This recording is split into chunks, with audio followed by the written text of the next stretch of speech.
नमस्कार, आप देख रहे हैं न्यूज़ 24। मैं हूं विपनेश माथुर। विधानसभा चुनाव का बिगुल बजने के बाद पहली बार जम्मू कश्मीर दौरे पर पहुंचे राहुल गांधी ने कांग्रेस कार्यकर्ताओं में जीत का जोश भरा, तो साथ ही चुनावी गठबंधन को लेकर नेशनल कॉन्फ्रेंस नेता फारूक अब्दुल्ला और उमर अब्दुल्ला के साथ मुलाकात भी की।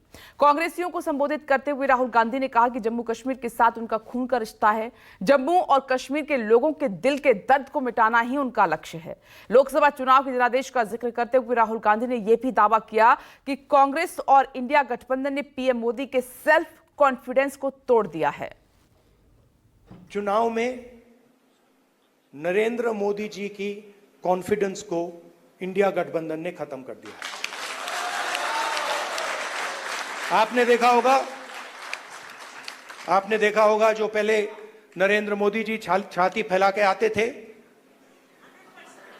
याद है आपको? यूं आते थे, अब यूं आते हैं।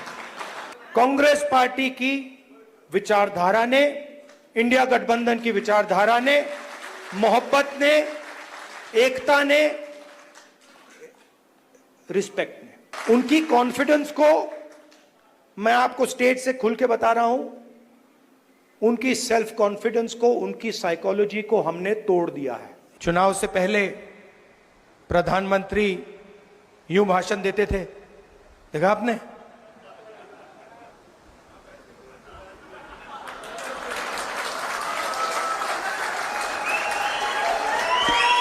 मैं आपको बता रहा हूं, आप गलत फहमी में मत हो। कांग्रेस पार्टी के कार्यकर्ता ने, मैं बता रहा हूं आपको, कांग्रेस पार्टी के कार्यकर्ता ने हिंदुस्तान के प्रधानमंत्री से कॉन्स्टिट्यूशन पर ऐसे ये करवा दिया। ये आपकी देन है, आपका काम है। जो बात श्रीनगर में कही, राहुल ने वही बात जम्मू में भी दोहरा। लोकसभा के नतीजों का जिक्र कर राहुल गांधी ने बीजेपी की दुखती रख छोड़ी। राहुल ने कांग्रेस कार्यकर्ताओं को बब्बर शेर बताया, तो कांग्रेस अध्यक्ष मल्लिकार्जुन खड़गे ने दावा किया कि जनता ने पीएम मोदी का घमंड तोड़ दिया। आप कांग्रेस पार्टी के कार्यकर्ता हो, बब्बर शेर हो, और आप सिर्फ कार्यकर्ता नहीं हो, ये पूरा का पूरा एक परिवार है। जहां भी हमारी जरूरत हो, जब भी आपको हमारी जरूरत पड़े, बस आपको ऑर्डर देना है, हम हाजिर हो जाएंगे। और उस व्यक्ति की घमंड टूट गई। और आज पहले तो ऐसा वैसा ऊपर ही देखता था, नीचे नहीं देखता था। अब देखिए आप ऐसा करते रहते। तो मैं इसलिए बता रहा हूं, घमंड नहीं करना। घमंड तोड़ने वाले, डेमोक्रेसी में घमंड को तोड़ने वाले जनता है।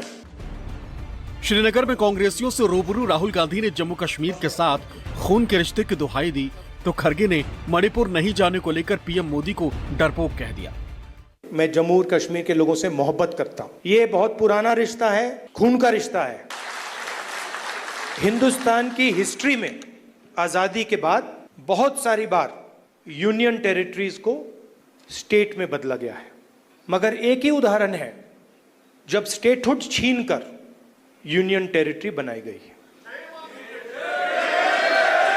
ये पहली बार हुआ है, इससे पहले ये कभी नहीं हुआ था। हमारे लिए जम्मू और कश्मीर के लोगों का रिप्रेजेंटेशन, उनका स्टेटहुड सबसे जरूरी चीज। फिर राहुल गांधी जी मणिपुर से अपना महाराष्ट्र तक, मुंबई तक अपनी यात्रा की।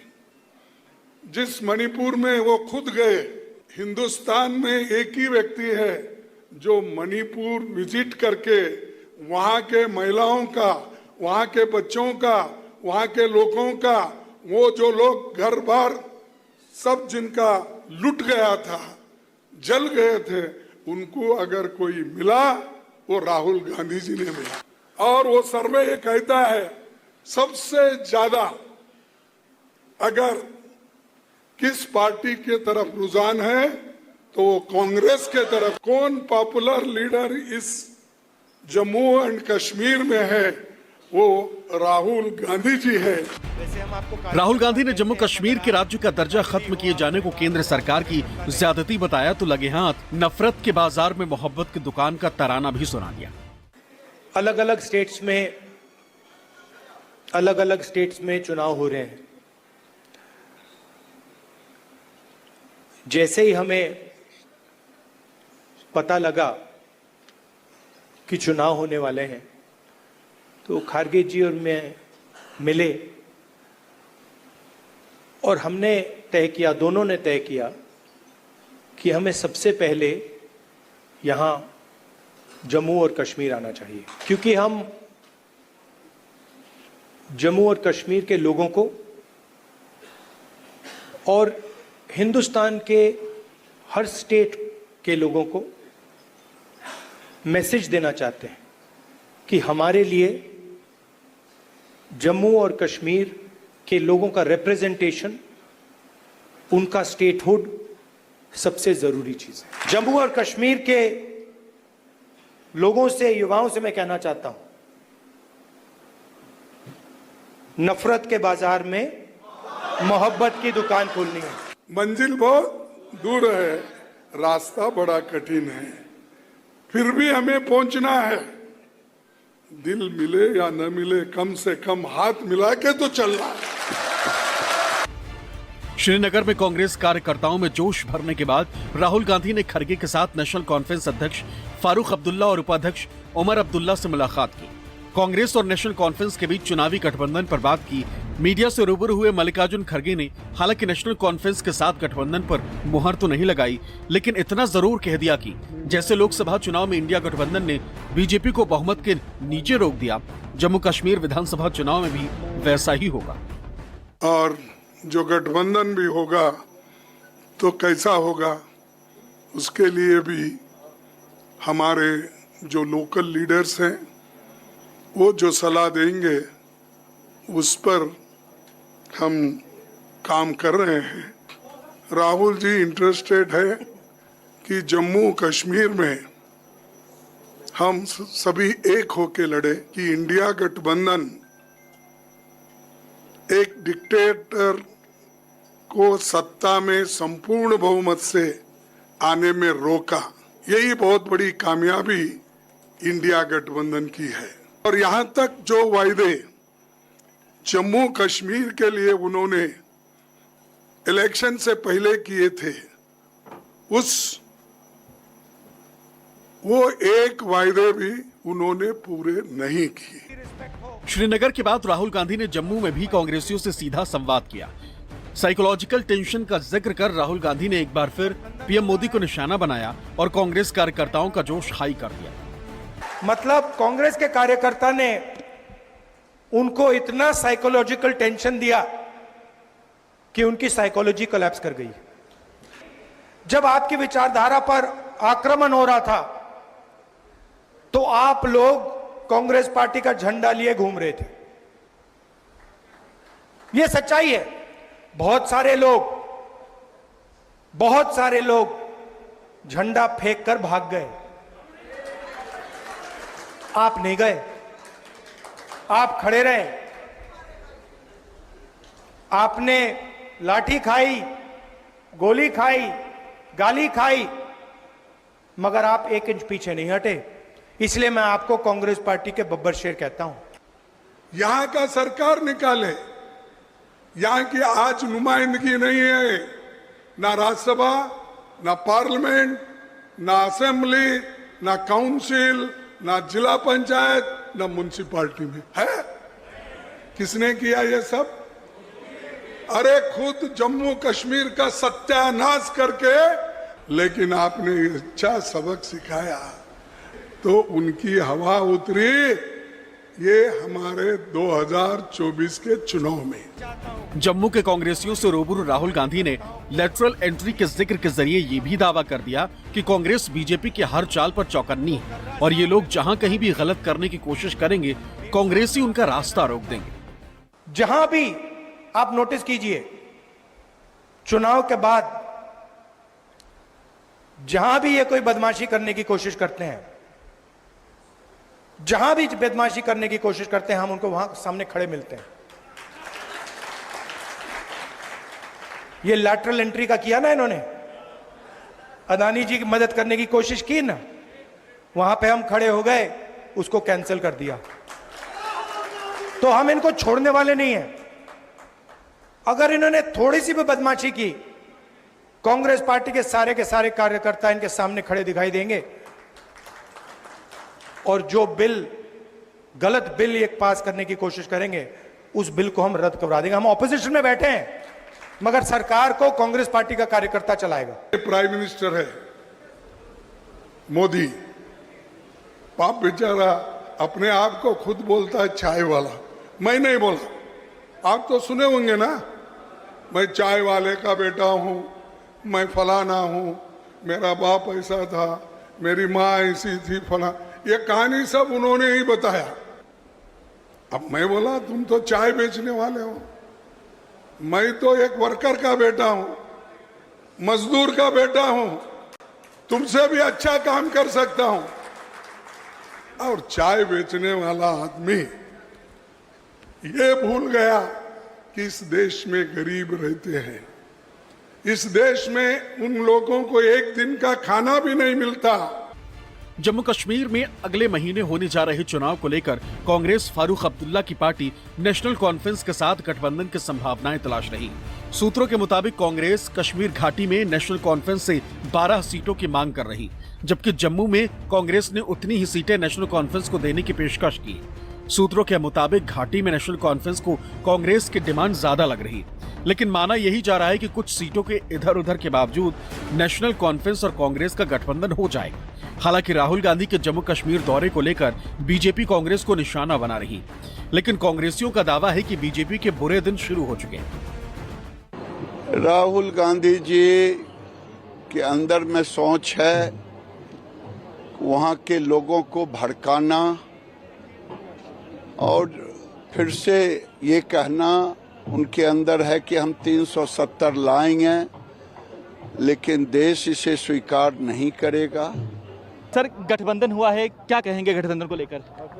हम जीतेंगे, बीजेपी हारेंगे। सर, 90 सीटों पर जो है अब आपकी क्या सहमति बनी है? बहुत बहुमति से हम जीतेंगे। बीजेपी कह रही है कि कांग्रेस बैसाखी के सहारे है। हाँ, बीजेपी पूरा डिमोरलाइज हो गया, उसके बारे में हम बोलेंगे। कार्यकर्ताओं में उत्साह देखकर क्या कहेंगे? बहुत उत्साह है, बहुत एनर्जेटिक है दोनों। हम बिल्कुल कॉन्फिडेंस में है, हम बारे बहुमति से जम्मू कश्मीर हमारे साथ आने। सर, मिशन था कि लोगों से बातचीत की जाए ताकि अलायंस के पार्टनर से बातचीत की जाए, मिशन पूरा हुआ? ये बिल्कुल पूरा करेंगे। जम्मू कश्मीर में आखिरी बार 2014 में विधानसभा चुनाव हुए थे, तब बीजेपी और पीडीपी ने गठबंधन सरकार बनाई थी। 2018 में गठबंधन टूटने के बाद सरकार गिर गई थी। इसके बाद राज्य में 6 महीने तक राज्यपाल शासन रहा और फिर इसके बाद राष्ट्रपति शासन लागू हो गया। राष्ट्रपति शासन के बीच ही 2019 के लोकसभा चुनाव हुए, जिसमें बीजेपी भारी बहुमत के साथ केंद्र में लौटी और इसके बाद 5 अगस्त 2019 को बीजेपी सरकार ने आर्टिकल 370 खत्म करके राज्य को 2 केंद्र शासित प्रदेशों जम्मू कश्मीर और लद्दाख में बांट दिया। यानी जम्मू कश्मीर में पूरे 10 साल के बाद विधानसभा के चुनाव हो रहे हैं। श्रीनगर से आसिफ सुहाव के साथ पंकज शर्मा, जम्मू न्यूज़ 24। आगे बढ़ते हैं। महाराष्ट्र के बदलापुर के एक स्कूल में 2 बच्चियों के यौन उत्पीड़न के मामले में बॉम्बे हाईकोर्ट ने सख्त तेवर दिखाया है। हाईकोर्ट ने सूचना छिपाने के लिए स्कूल प्रशासन को आड़े हाथ लिया, तो वहीं एफआईआर में देरी को लेकर पुलिस को कड़ी फटकार भी लगाई। बॉम्बे हाईकोर्ट ने यह भी पूछा है कि अगर स्कूल में बच्चियां सुरक्षित नहीं हैं तो बाकी अधिकारों का मतलब ही क्या रह जाता है। हाईकोर्ट की फटकार के बाद उद्धव ठाकरे ने भी शिंदे सरकार के खिलाफ हल्ला बोल दिया है।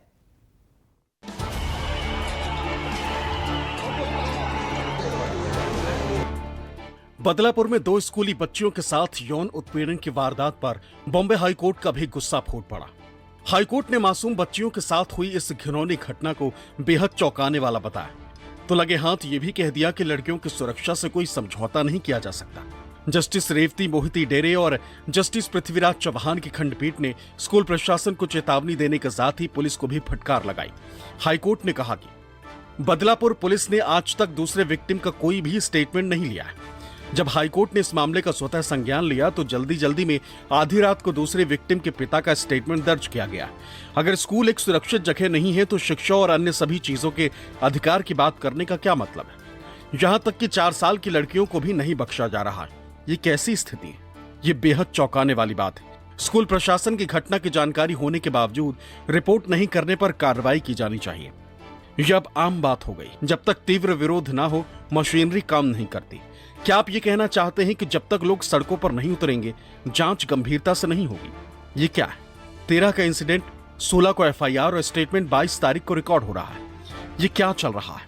अगर हमें जरा भी लगा कि मामले को दबाने की कोशिश हो रही है, तो हम किसी के खिलाफ एक्शन लेने में हिचकेंगे नहीं। हाईकोर्ट ने एडवोकेट जनरल को कहा कि अगली तारीख 27 अगस्त को आपको बहुत सारे सवालों का जवाब देना होगा।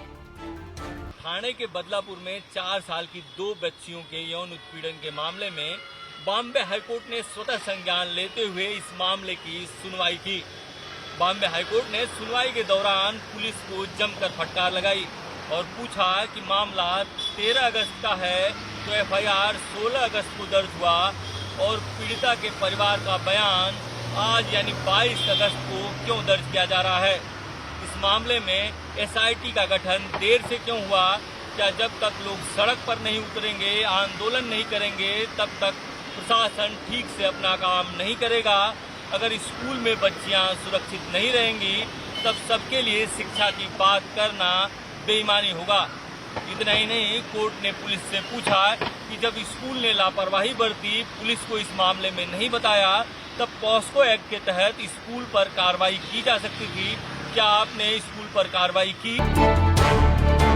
महाराष्ट्र के बदलापुर में स्कूल के टॉयलेट एरिया में आरोपी अक्षय शिंदे ने 4 साल की 2 बच्चियों संग घिनौनी हरकत की थी, जिसको लेकर बदलापुर में जबरदस्त बवाल हुआ था। स्थानीय लोगों ने रेल ट्रैक पर कब्जा जमा लिया था, तो शहर की सड़कें और दुकानें भी बंद कर दी थी। बुधवार को आरोपी के घर में घुसकर तोड़फोड़ की थी। अब बॉम्बे हाईकोर्ट ने मामले का स्वतः संज्ञान लेकर सुनवाई की है, जिसमें कोर्ट को ऐसा लगा है कि स्कूल प्रशासन ने मामले पर पर्दा डालने की कोशिश की, तो वहीं पुलिस ने भी एफआईआर दर्ज करने में लेट लतीफी दिखाई। हालांकि हाईकोर्ट की फटकार के बाद पुलिस की टीम दूसरी पीड़ित बच्ची का बयान लेने तो पहुंच गई, लेकिन इससे सियासत की रफ्तार कम नहीं हुई। बुधवार को सीएम एकनाथ शिंदे ने आरोप लगाया कि बदलापुर में विरोध प्रदर्शन विपक्ष की साजिश थी, लेकिन उद्धव ठाकरे ने शिंदे से पूछा है कि जब स्कूल में बच्चियां ही सुरक्षित नहीं हैं, तो फिर शिक्षा का क्या मतलब है? लाडली बहन योजना का क्या मतलब है? लाडकी बहीण योजनेसाठी ही काही राबवलेली योजना नव्हती। मुळात त्यांचंच घर येते ठाणे जिल्हा आणि त्याच्याच बाजूला हे बदलापूर आलं, त्याच जिल्ह्यामध्ये येते। तर त्यांना हे जे काय घडले, ही घटना ही मान्य आहे का? हे दुष्कृत्य ते अमान्य करतायत का? किंवा असं झालं तरी चालेल, पण लाडकी बहीण, काल मुख्यमंत्री कुठे होते?